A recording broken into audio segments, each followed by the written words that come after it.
Chapter Companies Auditors Report Order 2020, that is CARO 2020. CARO will first discuss the basic points.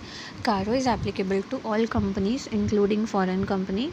CARO is not applicable to BIPs, B for banking, I for insurance, P for private limited, S for section 8, OPC and small company. And all these are to be checked on balance sheet date. Private limited company whose POR, that is paid up share capital reserves, is less than equal to 1 CR on balance sheet date. Outstanding loan is less than 1 CR at any point of time, and revenue is less than equal to 10 CR on balance sheet date. If any one condition is contravened, CARO is applicable. Some important notes. As per section 242 of Companies Act 2013, foreign company means company which is incorporated outside India, having business inside India and conducting any business activity in India. CARO is not applicable at the time of consolidation. CARO is applicable to a deemed public company, that is private company which is a subsidiary of public company. For paid up share capital, consider both equity and preference. For reserves, consider all types of reserves, that is free reserves, capital reserve, security premium, CRR, that is capital assumption reserve, revaluation reserve, etc. For loans, consider all kinds of loans, that is short term, long term, secured, unsecured, etc.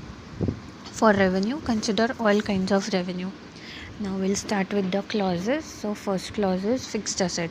Fixed asset includes tangible and intangible assets. First is record should display details, quantity, situation of tangible and intangible items. Next, physical verification is carried out at regular intervals. Third, material discrepancy, if any, reported without any percentage here. Any material discrepancy we have to report. Title deeds of immovable property display that properties are held in the name of company except properties where company is lessee. If title deeds are not held in the name of company, the following details should be given. Description, gross carrying value, whether held by promoter, director, other relative or employee. Period held, reason for not being held in the name of company. Next point is whether revaluation has been done by the company of its property, plant and equipment, and whether revaluation is done by registered valuer. In case of change in revaluation, specify the amount of change only if it is more than equal to 10%, minimum, that is minimum 10% of net carrying value of each class of intangible asset or PP. Next, whether any proceeding initiated or pending against the company under Benami Transaction Prohibition Act 1988. If yes, whether the company has disclosed the details in its FS. Now next clause is clause 2, inventories. Whether physical verification is carried out at regular intervals, whether material discrepancy of 10% or more, that is minimum 10%, is properly dealt in books of accounts. Next, has the company taken working capital limits of more than 5 CR, more than, not equal to, there is only more than 5 CR from banks or financial institution on security of current assets. Then are quarterly statements or statements filed by the company to banks or financial institution in agreement with books of accounts. If not, give details. Next, clause 3, debts given. Whether the company has given LIGS, that is loan investment guarantee security, to companies, firms, LLP, any other party. Next, if the company has given LGS during the year, indicate first total amount during the year and balance outstanding on balance sheet date to subsidiary, associate or joint venture. And second, total amount during the year, balance outstanding on balance sheet date to parties other than SAJV, that is subsidiary, JV and associate. First is to given to SAJV and other than, second is parties other than SAJV. Next is whether LIGS is made is not prejudicial to the interest of company. Whether repayment of principal and interest is regular. If the amount is overdue for more than 90 days, check whether reasonable steps have been taken by the company for recovery. Whether any loans advances is renewed during the year or fresh loan is granted to settle the overdue loans to same parties, specify the amount of such loan, renewed or fresh loans. Whether company has granted loans and advances, either repay them on demand without specifying the terms or period of repayment. Specify the amount and percentage of total loan granted to promoter related party under 276 of Companies Act 2013. Clause 4 is adequacy of 185 section and 186.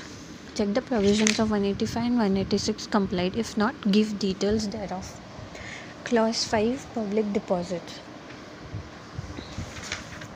For deposits accepted which are deemed to be deposits, check directives given by RBI, provisions of Companies Act and orders by NCLT and court are complied with. Clause 6 is cost records, whether cost records under 148 is maintained. If not, give details. Clause 7, statutory dues. If the dues are disputed or undisputed. In case of undisputed dues, if they are outstanding for more than 6 months, then report, and in case of disputed, always report the amount and authority. Clause 8, unrecorded income. Default in repayment of borrowings. Clause 8 is unrecorded income, whether any unrecorded income or undisclosed income is disclosed in accounts during the year. Clause 9 is default in repayment of borrowings. Whether company defaulted in repayment to bank, FI, government, debenture holders, give lender-wise details. If the company declared as willful defaulter, are term loans used for purpose for which they were obtained, are short-term money used for long-term, has the company raised from person or entity used to pay off obligation of SAJ, that is subsidiary, associate, joint venture, has the company raised money by pledging securities held in SAJ. Clause 10, public offer, IPO, FPO. Money raised through public offer or debt capital is used for proper purpose. Details and delays of rectification should be given. Whether preferential allotment as per section 42 and 62 and private placement is complied. Clause 11, fraud and whistleblowers. This is most important. Fraud is done by the company or on the company. Give nature and amount.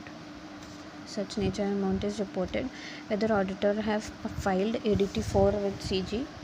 In case of whistleblower complaint, whether complaint have been considered by the auditor. Clause 12, Nidhi company. Net own fund to deposit liabilities max 1:20 for meeting liabilities.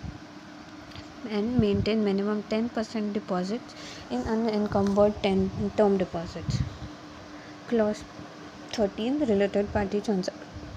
Section 188 is complied. If not, give details. Clause 14, internal audit. Does the company have internal audit system?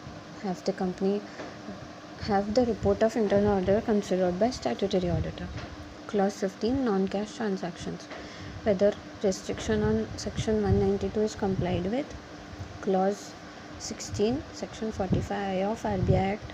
Has the company obtained registration from RBI? Is the company carrying non-banking housing finance activities without valid certificate of registration? If it is exempted or unregistered, does it fulfill the criteria for exemption? Does the group to which company belongs to have more than one CIC? Then indicate number of CIC in the group. Clause 17, cash losses. Has the company incurred cash losses in current year or previous year? And give details. Clause 18, resignation of statutory auditor. In case of resignation, has the auditor considered issues, concerns, objections raised by outgoing auditor? Material uncertainty. If material uncertainty exists, give details. In the opinion of auditor, whether company can meet out its liabilities which are due in future. Clause 20, transfer to CSR fund under Schedule 7. Whether any unspent amount of CSR is transferred to special account under section 135. Clause 21, qualification or adverse remark in other group companies. If qualification, adverse remark in group companies, in other group companies, CARO report will be included in which CFS. Give details of company's para number of respective CARO report containing qualification and adverse remark. CARO over.